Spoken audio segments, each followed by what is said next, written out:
We are ready to resume. Can I get a couple of other panel members to join me on stage here? Judy and Kelsey, would you come up and join me here so Daryl and I don't have to ad-lib this whole 45-minute segment here? Believe me, we can. We can crack jokes and tell farm stories, and I'm sure Daryl's got a few slop and hog stories or something he'd be happy to share with us. So come on up on stage. We're going to get started with this the panel presentation. I'm still looking for Kelsey. I saw Kelsey earlier. Here she comes. All right. We're going to get started. I think I've got a lavalier mic, so you'll still be able to hear me. We're going to begin this discussion, and I will be introducing the panel members here at the appropriate time. To my immediate left is Kelsey Johnson, the president of the Iron Mining Association of Minnesota. Next to her is Judy Colgan. She's a transplanted Texan, and she's executive director of the Rocky Mountain Coal Mining Institute in Colorado. And down on the end there is my friend Daryl Lees with the North Dakota Farm Bureau. I am going to give a little more formal introduction in a moment, but I kind of want to go through a few slides here just to kind of kick off the panel. We're calling this leveraging relationships. And we've heard this expression, it's not what you know, it's who you know. And, to me, there's a lot of truth in that statement. Quick example, with my current job, at the outset of the program, I told you I'm now executive director of the Western Dakota Energy Association. And really, the job's a perfect fit for me. I already, before taking the job, knew a lot about the energy industry, both the oil and gas and the coal sectors. I know how lobbying works. That's really the primary job responsibility. I even had a background. I was a city commissioner in South Dakota, and we work with local government entities on a constant basis. So, having that knowledge, I think, obviously helped me kind of get my foot in the door to this job. But really, the ultimate decision was made by the association's board of directors. And I happen to know 3 of the members of that board. One of them is Sean Kessel, who's the city administrator in Dickinson. One of them, I think most or all of you know, is John Phillips, who's the economic development man from Beulah. And the other on the board at that time was Ken Callahan from Montana Dakota Utilities up in Williston, Mr. Williston, you know that guy. And, I think, having those 3 voices there, they were assets. I give a lot of the credit to my friend Ken Callahan, I think, for lobbying and getting me that job. So I did know a lot about the job, but it was really kind of, in the end, maybe who I knew that got me in the door there. So that's what we're going to kind of talk about with this panel, who we know and how they can help the Lignite Energy Council achieve its goals and just in general be a more successful organization. Just to test your powers of observation, can we put that first slide back up there again? That opening slide. Does anybody recognize that icon? Do you know where that comes from? That's the contact button on your iPhone. I just, if you'd asked me that question, I wouldn't have known the answer, honestly. So our panel members, again, I mentioned we've got distinguished panels, and I should get the remote so I can do this myself.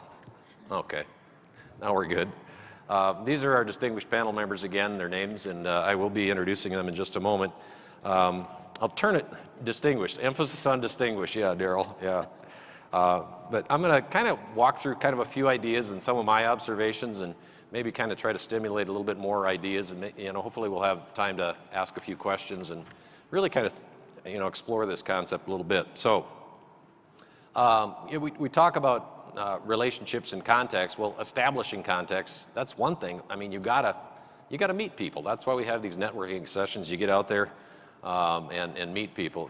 One of the most amusing questions I've ever heard was, when asked as a lobbyist, what do you do when the legislature's not in session? It's a good question.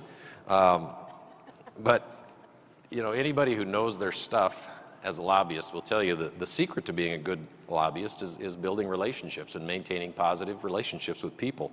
That means knowing a lot of people, learning, kind of what motivates them, learning a little bit about their family and their spouses and their personal interests and basically their passions, what motivates them. And, in a manner of speaking, that way you can kind of help push their button so they push the green button on whatever issue you're trying to advocate.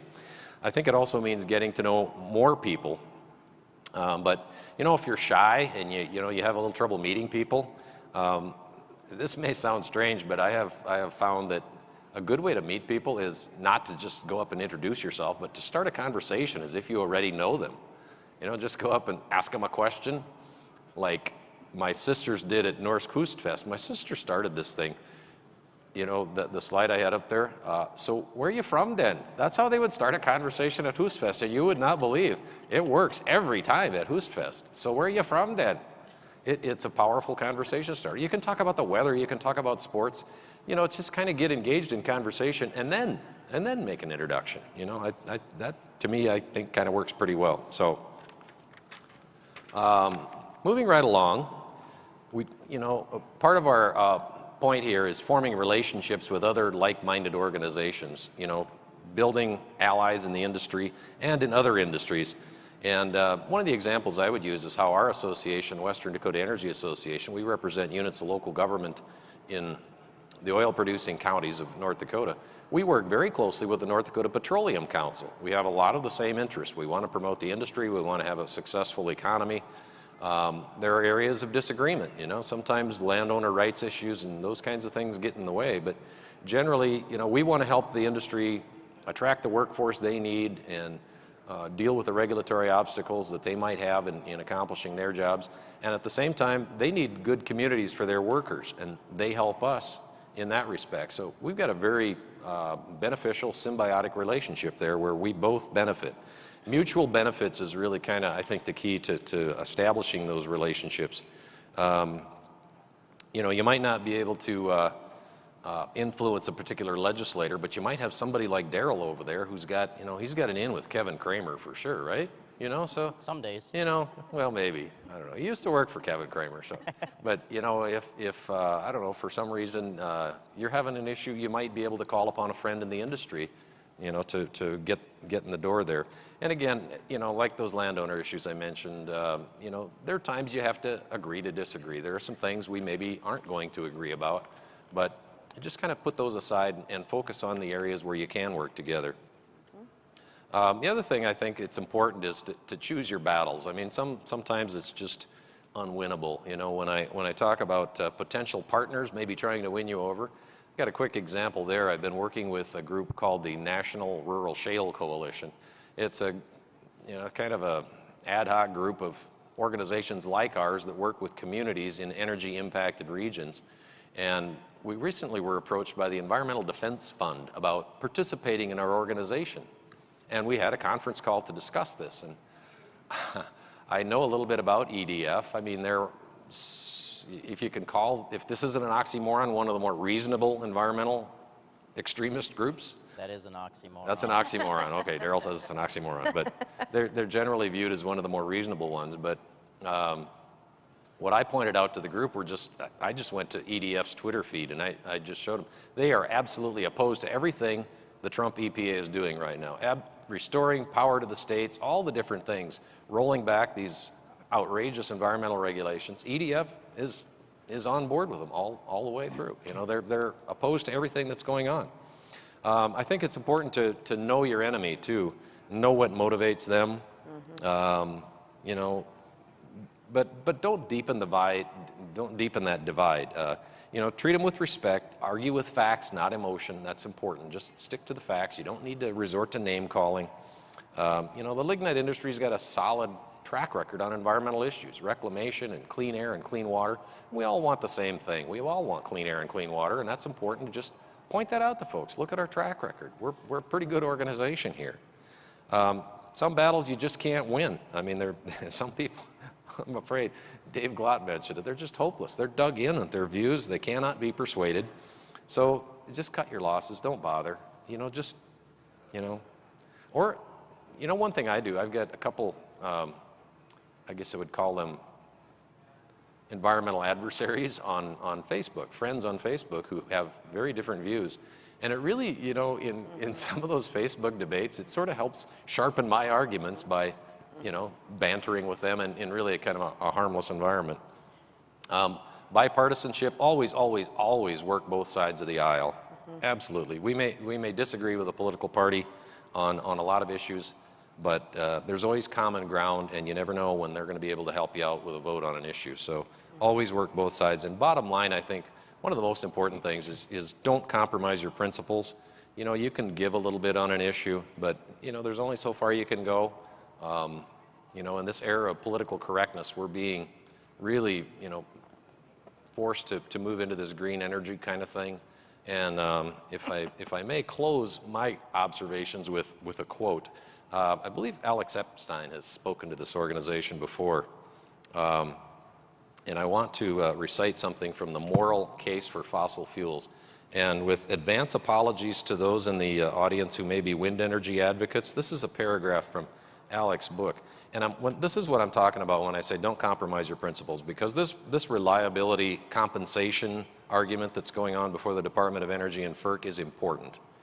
The coal industry is providing baseload power and keeping the lights on. So this is Alex Epstein's view on that.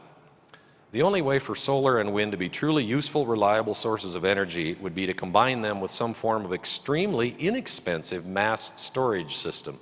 Well, today no such mass storage system exists, which is why in the entire world there is not one real or proposed independent freestanding solar or wind power plant.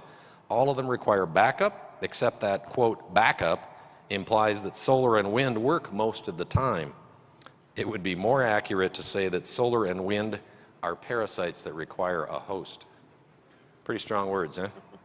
All right, well, I'm going to move to this next slide, and if we can just put the questions up on the screen. These are the questions that our panelists were asked to kind of respond to. So with, hopefully I've provoked a little bit of thought. Now I'm going to introduce Kelsey. Kelsey, as I mentioned, is president of the Iron Mining Association of Minnesota. That's the primary advocacy group for Minnesota's iron mining industry. Affordable energy is a big part of what they need there. The Iron Range, the taconite producers up there. Kelsey spent 5 years in the private business sector and 3 years in various roles with the Minnesota House, Senate, and the Attorney General's office.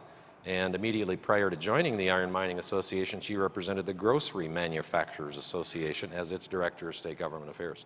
So, Kelsey, please welcome Kelsey, first of all, folks. Thank you. And please share some of your thoughts. The questions I think you can still see down there. So, well, there are a number of opportunities to engage other like-minded organizations, and I've noticed that throughout the course of my career.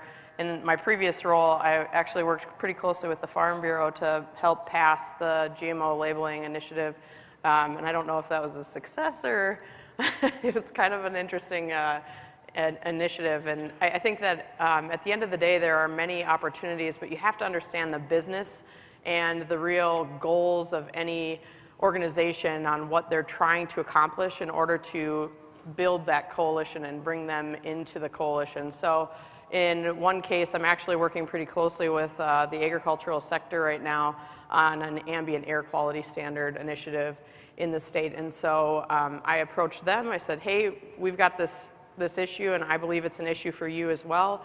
Is there something that we could do to partner on this and bring this forward?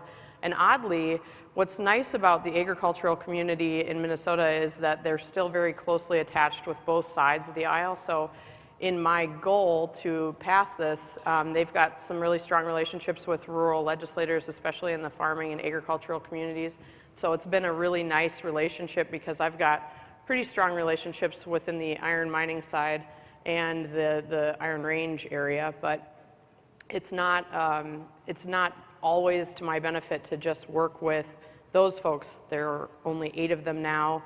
There used to be more like 12 of them, and they're still eroding over the course of time. And so with that becomes a bigger effort to build that coalition out and to work the relationships.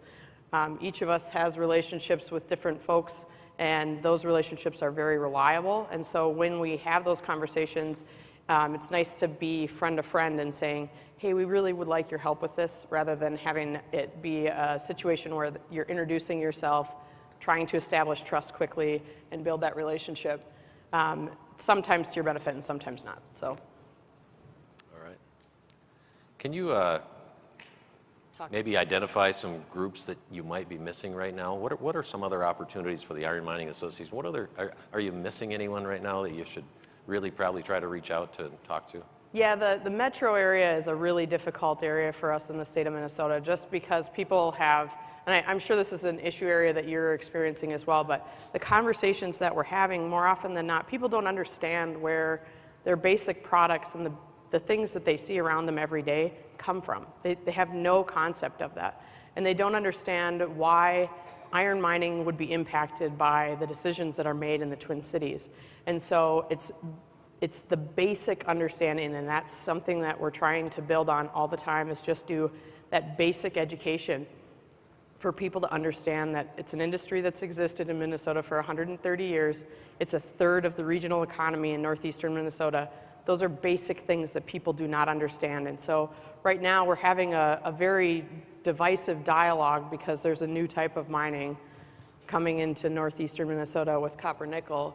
And so people are trying to associate copper nickel with iron mining, and iron mining is very different, but at the same time, it's similar. And we have to do that basic education that just because it's something that's a newer type of mining doesn't mean that it's something that we should separate ourselves completely from.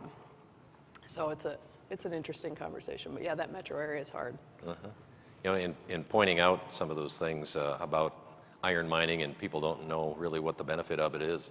I've talked to folks in the renewable sector, wind power folks in particular, you know, that they're big fans of renewable energy. And I said, well, you must be also a big fan of iron and copper mining as well then, right? Because a lot of the components that go into a wind turbine are, you know, they come from the iron range. That's where it all starts. And electricity comes out of the wall too, of course. So, Switch.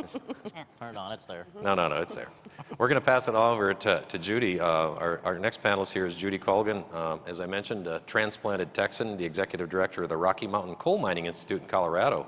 So thank you for coming up here. You didn't bring any warm weather with you, but you know, oh well. Well, I didn't expect this either.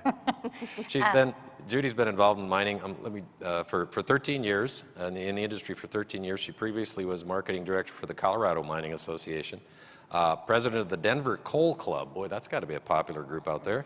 And also holds active memberships in Women in Mining, the Colorado Mining Association, the National Mining Museum and Hall of Fame. And part of her role is safety training, which several North Dakota mines have participated in. So, Judy, let's welcome Judy to the stage, and all the way from Colorado. Thank you. Thank you for having me today. I have been coming to this meeting for a few years. The last couple of years, I've had a conflicting schedule and not been able to make it, and it's really grown a lot. And I'm very impressed and pleased to see that this organization continues to grow and include a lot of other people. We have, as Rocky Mountain Coal Mining Institute, we're a regional association rather than state. We have 8 states, and they do include North Dakota, Montana, Wyoming, Colorado, Utah, Arizona, New Mexico, and Texas. So we are spread out with membership.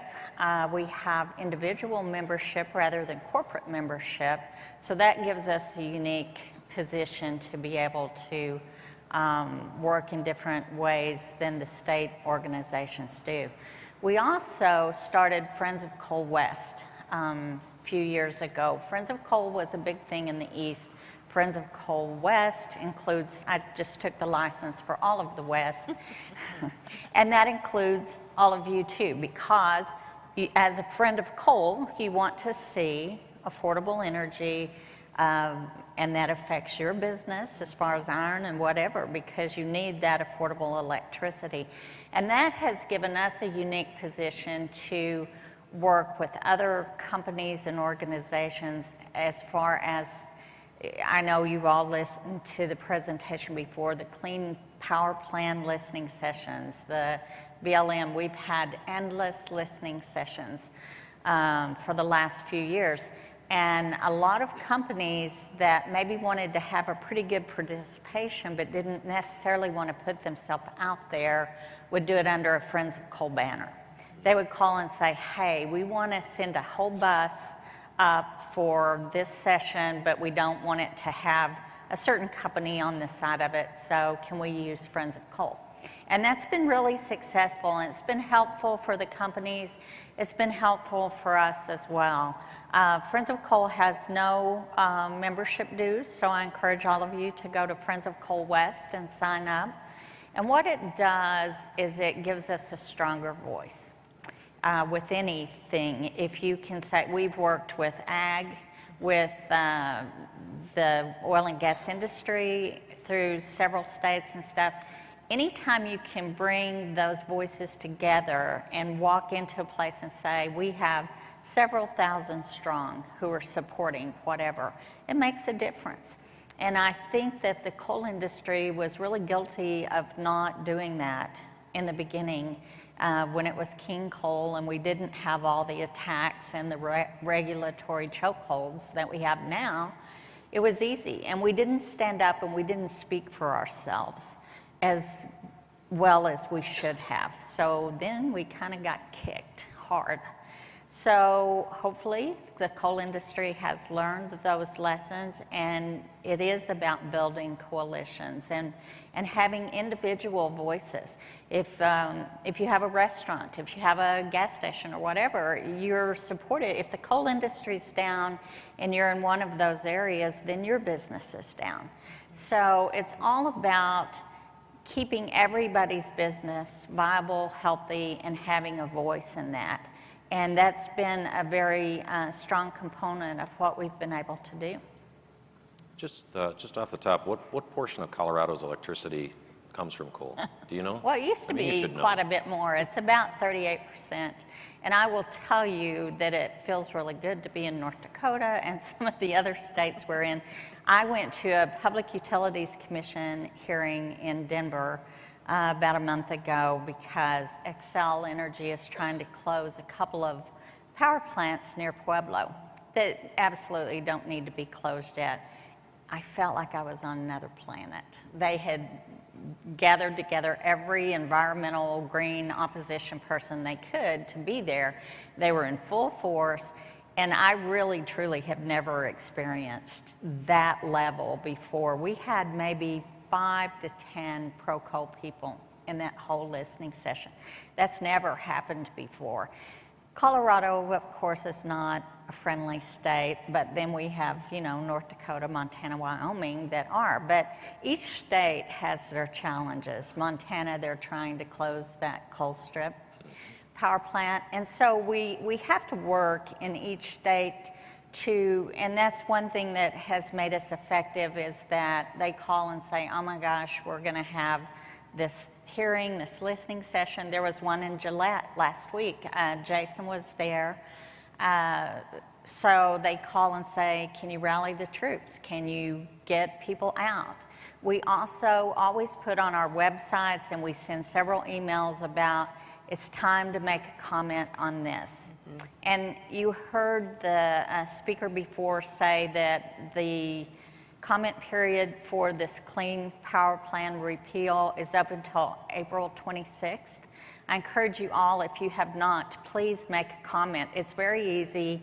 All of the state associations have made it easy for you to go on, click, and enter your information. I would encourage you to change a few words of the statement on there so that it doesn't get lumped as a one big comment by this many people. If you change just a few words, it's a unique comment. But it should matter to all of you, and it's worth 5 minutes of your time to go make a comment. And as different issues come up, then we'll always put it out that here's your comment period, here's where you click, please do it. And I encourage all of you to do that. Yeah, thanks for that reminder, Judy, the rally the troops comment. I kind of neglected to mention that too. You know, you folks, you hire lobbyists to represent your interests in the capitals, and you know, they do a good job, but sometimes, no offense to any of our legislators, but they tend to look at you as the face of your industry, you know, and not so much as a constituent. So it's important when those, you know, rally the troop calls go out, show up, go to the Capitol. I mean, show up in your blue jeans. They won't let you on the Senate floor in North Dakota, but you know, you can rally, you can show up there anyway. And you know, even beyond that, I think it's important to keep yourself up to speed, educated on the issues that are affecting your industry, the regulatory and legal issues that your company is facing, because although you may not be there representing your industry in front of the microphone at the Energy Committee, you're talking to your neighbors, you're talking to your friends, you're at the bowling alley or wherever. And when things come up, be knowledgeable, share your knowledge and say, hey, this is serious stuff, and they're talking about, shutting, this could lead to shutting down the plant, things like that. Mm-hmm. It's up to every one of us to be up to speed on those issues. So with that, I'm going to get Daryl's wise words here. Daryl Lees is the president of the North Dakota Farm Bureau. That may be an oxymoron, too. He's held that position. He was elected president of the Farm Bureau in 2015. Yes. And in addition to being the president of the Farm Bureau, he's also a farmer himself. He farms near Douglas, and for those of you that don't know where Douglas is, that's somewhere around Max, which is somewhere south of Minot, right? Somewhere in that neighborhood. Somewhere in North Dakota. Daryl and his wife Kim raise hogs, sheep, and goats, and emphasizing show animals. He's active in the McLean County Farm Bureau. No surprise, he's a 4-H leader on the McLean County Fair Board. And as I mentioned earlier, up until his election to the Farm Bureau, he was the ag liaison for Congressman Kevin Kramer. So, Daryl, please welcome Daryl and share with us your comments. Well, thanks, Geoff, and it's good to be here to talk to folks that have similar goals, and that's to let prosperity grow in our nation, in our state. And it's those relationships. The one thing I want to stress about the relationships, especially when you're talking with elected leaders, to have a relationship with them outside of the time that you need them to take a position on something. If the only time you contact them is when they need to take a position, you do not have as strong of a relationship as you would if you contact them just out of the blue and say hi or give them information without any attachment of an ask with it. It creates that trust capability with them. It creates that, well, the only time we hear from them is when they are wanting us to take a stand one way or the other. And it truly creates that relationship. You can't get on the Senate floor in North Dakota with blue jeans, but that's not where the business truly gets done anyways. It's the pre-relationships, it's the ongoing relationships that you build, whether it's with legislators or other organizations. And, we at NDFB, I got to say that now because we're going through a rebranding. Yes, we're still North Dakota Farm Bureau, but we're NDFB. It's one of those things, and I'll touch on that in a second here. The question that Geoff asked earlier about what organizations or what groups are you maybe missing a contact with is the reason we're going through a rebranding. But at NDFB, we appreciate our relationship that we have had in the past and look forward to going forward with the Lignite Energy folks. Because we're both in a business that demand dictates what we do. And anytime you decrease demand, you put pressures on either one of our industries. And so the understanding that supply chain and that goes on with our industries is not unique to other businesses, but we are in energy and ag a little bit unique. We're not special. I don't ever claim that we're special in agriculture. I claim that we're unique because we have differing factors. We're small businesses out on the farm and ranch, but we have differing factors than the barber shop on Main Street or the hardware owner or the grocery store owner or the banker, because we're unique in the fact that weather can wipe us out in a matter of minutes. Diseases can wipe us out in a matter of days. We got bugs, we got all these things that make us unique. It doesn't make us any more special or more important probably to our communities because you need everyone involved. But we can be that driving force of those communities, such as energy is, because food production and energy production is something that everybody needs. It's not just a want anymore. It's a need. 100 years ago, it was a want. It was a dream. And that want was cured. Now, for sustainability, we need affordable, dependable, and on-time energy delivery. just like you guys expect affordable, dependable, on-time grocery delivery when you go to your grocery store. And so those, I think it's a very close relationship that we can have, and it's necessary. We don't always agree. You know, there's times, and Geoff touched on it some, we are very, very much so private landowner property rights organization. We're probably the premier, well, not probably, we are the premier property rights organization in the state of North Dakota. So once in a while, we've got to contact our friends and go, I think you're sliding a little bit too far and infringing on our farmers and ranchers' property rights over here. Can we work together to make that relationship better? And that brings me to an example of how we did that, and not with the, you know, the lignite, the coal industry or that, but with the pipeline industry. And there was, you know, we had some county leaders come to us and say, you know, we're having some issues with some of the landmen. How can we better this? How can we get these relationships? Because you need to have good relationships out there if you're going to get access that you need. And so we gathered them together, we give them a template. They got in the room with those folks, and happened to be Energy Transfer Partners, the ones that had all the problems with the protest here a year and a half ago. But they worked well with our members. They worked well with our farmers and ranchers. They got to solutions. There was a give and take. There was an understanding from the Energy Transfer Partners and the landowners that this is a necessity and a need. We all need it. We all want it. We want it done responsibly, and here's how we're going to do it. And they came to an agreement. That led us to forming relationships to stand up not only for our farmers and ranchers during that protest, but also for those pipeline folks that were out there working, and for the companies that were owning it. And so, I mean, those relationships, you never know where they're going to take you.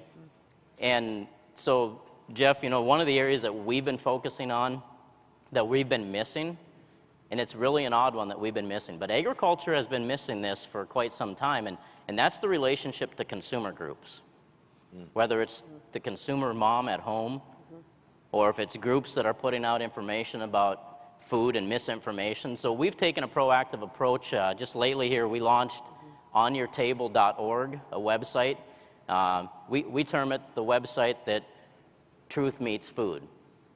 And that's our answer to taking care of those myths and those misconceptions in agriculture. And I think similar things have been done in the energy industry to try and get the real story out there, because the way whacked out enviros, and I'm not afraid to say it that way, are a bad message gains ground 1,000 times faster than the correct message. And that's where we need these relationships to work. Yeah, that's where we need the ambassadors out there too, yeah. And, you know, as the song lyric goes, you don't know what you got till it's gone. Yeah. You know, some of these freedoms and some of these benefits and food on the table, they're things that, I mean, you take for granted, but there's no guarantee. There's absolutely no guarantee. You know, one thing, going back to kind of, you know, knowing the common enemy, I want Daryl to talk about one thing that happened just a few years back when the WOTUS rule, the Waters of the United States rule, was being foisted upon us, basically. Really, I mean, you want to talk about a landowner rights issue, that was the epitome of it. The National Farm Bureau, and obviously all the State Farm Bureau chapters were involved with that, built a huge coalition. Talk about that just a little bit. Well, so we're affiliated with American Farm Bureau. There's 50 states plus Puerto Rico that have organized farm bureaus in it. We're the largest ag organization in the world, that network. We have 6 million members in the American Farm Bureau system. And so we came up with the campaign on WOTUS of Ditch the Rule. Some of you may have heard that. That was the Farm Bureau's campaign and strategy of Ditch the Rule. And it did. It really got to the heart of, you know, the private property, the private landowners' rights. But there were coalitions and there were strategy sessions held with the likes of the energy industry, because all these stream rules and all that were attached to it were absolutely job killing and prosperity killing for the energy industry also. And so that's a great example of when we need to come together for that common enemy. And I think, Geoff, it's appropriate to say that in North Dakota, I would say that probably 90% of the time we're on the same page. It's a very small percentage of the time. And then probably another 8% where we're somewhere in between, and there's probably really only 1 or 2% where we disagree, you know, we have to walk away and say, nah, we just can't be there together on this at all. And so I think that's a credit to the type of people we have up here in the Northern Plains in North Dakota, and the fact that we still value the things that we have. We don't necessarily take them as for granted as folks that are away from the heartland of what I call America. Yeah. So folks, we've got about 10 minutes left. If our production crew can get those microphones around to the audience and maybe generate some questions from the audience. I'd like to go ahead, Kelsey. Yeah, I've got a point too that in the last 5 years I've kind of started to notice that while companies have tried very hard to keep their employees from saying too much on social media, they're starting to embrace it more and more, so that when there are opportunities to comment on rules or opportunities to have a discussion on a social media board, they're trying to provide them with the information to help them build the credibility in their argument. And I think that that's a real key component, because while we can build the coalitions, at the end of the day, having those little conversations on Facebook or even at the coffee shops that you go to every once in a while, those are the conversations that will actually help us sway people's ideas and views related to some of these rules and to some of the things that are happening within the industries. So when you have those opportunities, please find outlets and find ways to share those messages with your employees, because at the end of the day, our Army is only as strong as every single person who has that message and is willing to carry that message forward for us. So. To that point, what's your social media sites? We should all say that, so people could go and like the pages. Yeah, that's true. I have the Iron Mining Association has a Facebook page, but we also have an affiliate page as well called Minnesota Iron. And then we have Twitter handles for both of those as well, a LinkedIn page, and then we've also started doing Instagram videos and posts as well. So feel free to like any of our social media posts, but we also are working with coalition groups like Better in Our Backyard, which is an organization geared towards more young social media followers and stuff, and we're trying to build that group out more and more about industry and the conversations related to industry. I don't know, you've got your groups? We do. We have Rocky Mountain Coal Mining Institute and Friends of Coal West on Facebook. We have at RMCMI and at Friends of Coal West on Twitter. We have a LinkedIn page for RMCMI, but she's correct. It builds a bigger army, and that's what we have to do. And plus, a lot of people go to those sources to get their information. So you have to be sure it's out there, because that's where they're looking. You know, one thing I'd make a cautionary note about social media is just because it's on the internet doesn't mean it's true. You've heard that? Really? Really. No, seriously, I encourage folks to engage in those debates through social media, but make sure your information is factual, and, you know, always be respectful. Don't resort to name calling or any of those kinds of things. That is absolutely not helpful. Dave Aller is over here with a microphone if anybody has any questions to shout out, so raise your hand. Dave will come around to you. Kelsey, Judy, I want to ask you, Daryl mentioned landowner rights. Is that a topic in northern Minnesota? Does that come up? Typically when it comes to taconite and iron mining, we lease a lot of our mineral rights, and so it's not so much about the property owners as much as it is about the benefit to the state or the folks that have the royalty leases. So it's it's pretty interesting, and oddly, some of the people that we fight against are also the biggest beneficiaries of our royalties. So it's a very strange relationship, but something that we definitely have. It's obviously the landowner's right to lease their minerals, though, right? I mean, Well, yeah, no? well, should be. So that is, I mean, the property rights, I proclaim that we are the premier property rights organization. Mineral rights are property. And so we find ourselves walking sometimes a very jagged line to get to that property right, because you got surface rights and surface compensation, you got mineral rights and the royalty compensation, and to balance them. And when you have that separation of that surface and mineral, as what happens a lot across North Dakota and has happened, that becomes a challenge, and we have very rigorous and vigorous delegate debates at our state annual meetings on those topics. No doubt about it, yeah. Any questions from the audience? Anyone out there have a question? Somebody's going to have to come up with a question pretty soon here. I'm going to go to the list of questions I have here. We've talked about who we can list among our current allies. We've talked about some of the partnerships. In fact, I got to tell you, back in the day, I used to do some lobbying in Wyoming, and we often referred to this. It was really literally called this the unholy alliance between the energy and ag industry, because we you know, kind of had that common interest in landowner rights and you know, the freedom to do what you wanted to do with the land that you owned. But we talked about, you know, maybe finding others. Where can we branch out? Who haven't we? I mean, you talked about the consumer, you know, the food on the table kinds of things.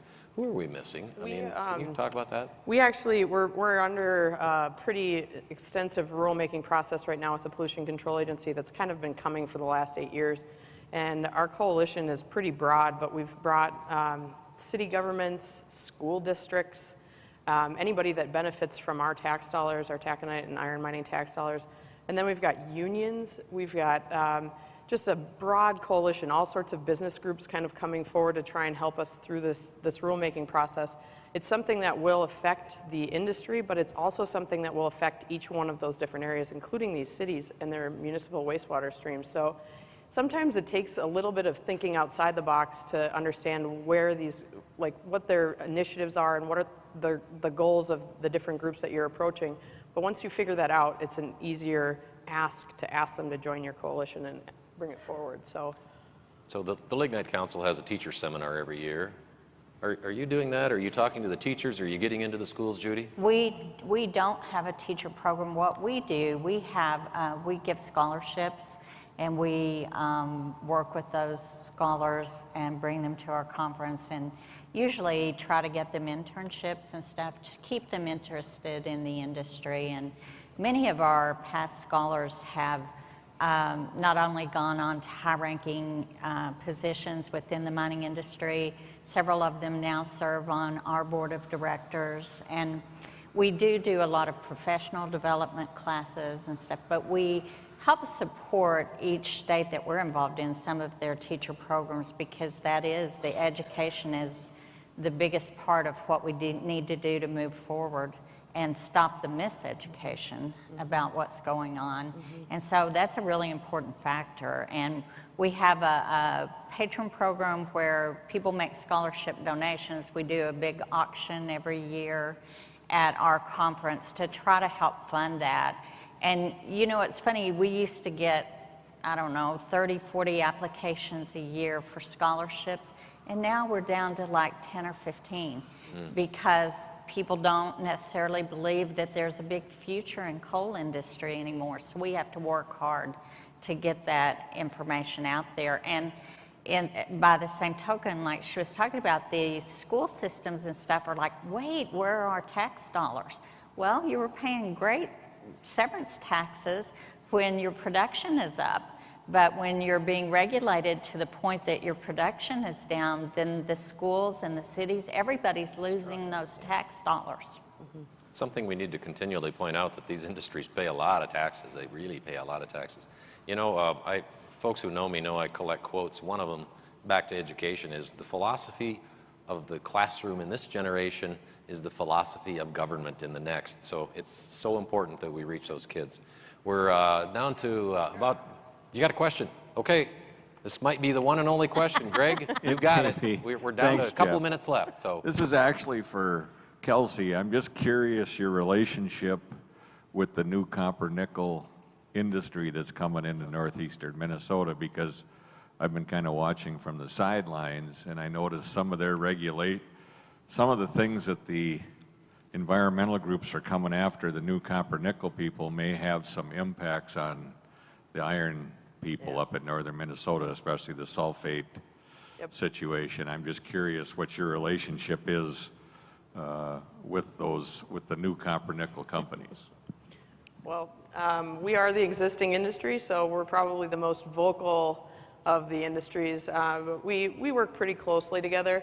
I know that my predecessor kind of kept a wall between the two of us, not realizing that a lot of it crosses over. When I go to the metro area and I say I'm iron mining, and they talk to me about copper nickel mining nonstop, they don't even understand that there's a difference. So I have to constantly remind them that there's a difference, but that we're all mining, and we're all mining for the benefit of everyone involved. Actually, one of our strongest partners in the sulfate debate is our local energy partner, Elite, because they too would be affected by the sulfate standards. So oddly, you never know where these coalitions are going to be formed. You never know how they're going to come together, but keeping all of the partners kind of informed of how you're moving forward and how it's going to benefit your particular industry may also give them a light into how it'll benefit their industry and their business too.